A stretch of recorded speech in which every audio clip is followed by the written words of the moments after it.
Nana, you started off building 30 to 40 units of residential, I think I read somewhere, annually. And then you decided to build an entire city. So I want to understand how you sized up the opportunity and how you measured the risk. So what made you go for it? Well, first of all, I started with 2 houses on 1 plot. Then it moved to 8, 12, 16, and then 32. Today, my company can boldly say that we produce maybe 180 homes in 2 years. But for me, it's not such an achievement because I can still see a gap that needs to be bridged. And hence, that's what maybe you touch bases on some of these opportunities that is coming across Africa in development. Africa hasn't been developed in the past 200 years to its capacity. And we, the developers, private sectors, government, and the people even in the country as citizens, haven't actually sat back and asked yourself the question, why are we not moving so fast? Why is every other country being developed? They also haven't looked at other countries that has been developed, such as Dubai and Singapore. These are the 2 countries that has been developed in 1 century. So you're talking between 60 to 40 years. It's happened in our lifetime. And when you go after the things that they did to develop their countries, for me to want to move from building 150 homes to go into a city, it's not because I just want to increase my numbers. It's because I want to build a country. It's because I want to build a nation. I looked at those people and what were the things that they did?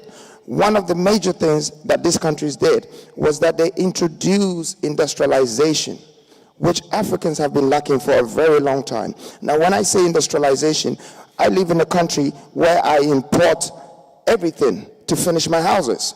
It takes me 3 months for them to manufacture it. Then after, it takes me another month for them to ship it. Then after it gets here, it takes me 50% of the value that I invested in Europe to get it out and send it to the site before I put it on the building. So even if I say I'm going to build 150 homes, to go through this process, and we know that we have deficits of 45 million homes in Africa, that is going to take us 1,000 years.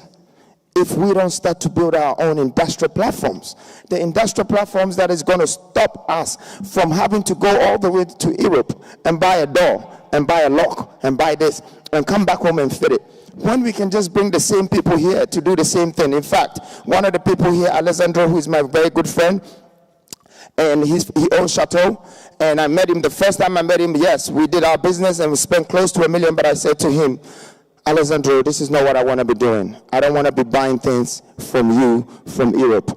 I want to bring you to Africa with me and sit on my industrial platform. I want to invest with you so we can supply African countries for these things. They can get it in 8 days. They can get it in 10 days. The reason why Europe is developing so fast is because when you want a door, the next day is at your doorstep. Anything you want, the next day is at your doorstep. So we Africans, we have to wait for 3 months to get a door to our doorstep.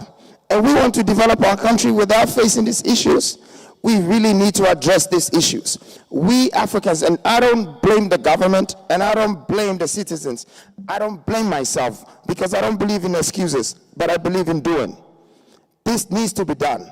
We need to convince our partners, our suppliers, our manufacturers who we're dealing with to come to Africa with us.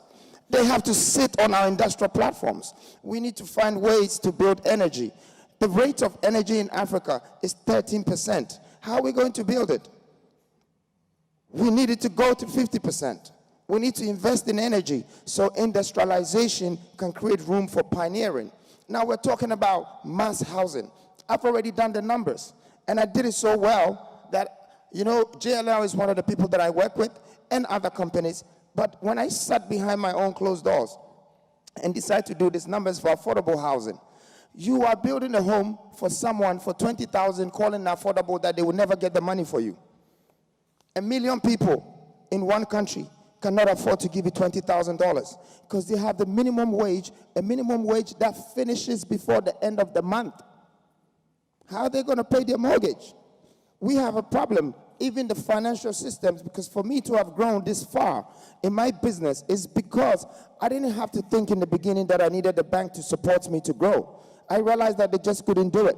I didn't have to think that I needed the government to support me to grow. I just realized that they couldn't do it. If they haven't done it for the country, how are they going to do it for me?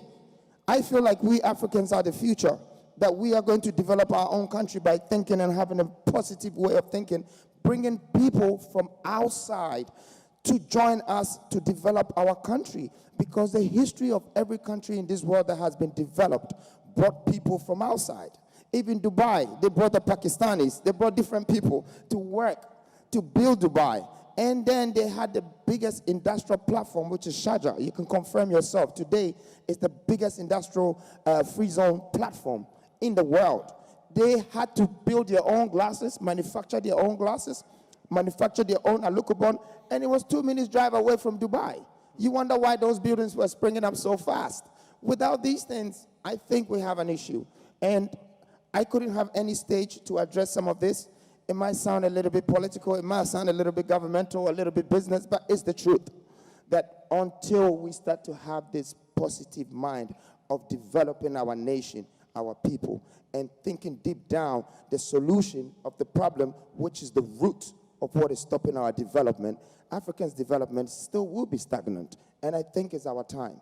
The world is looking at us. We are the last continent to be developed, and we're going into the golden age. I believe that we all stand a great opportunity with the people who have come from outside, the people internal, people around, people from other places in on this continent.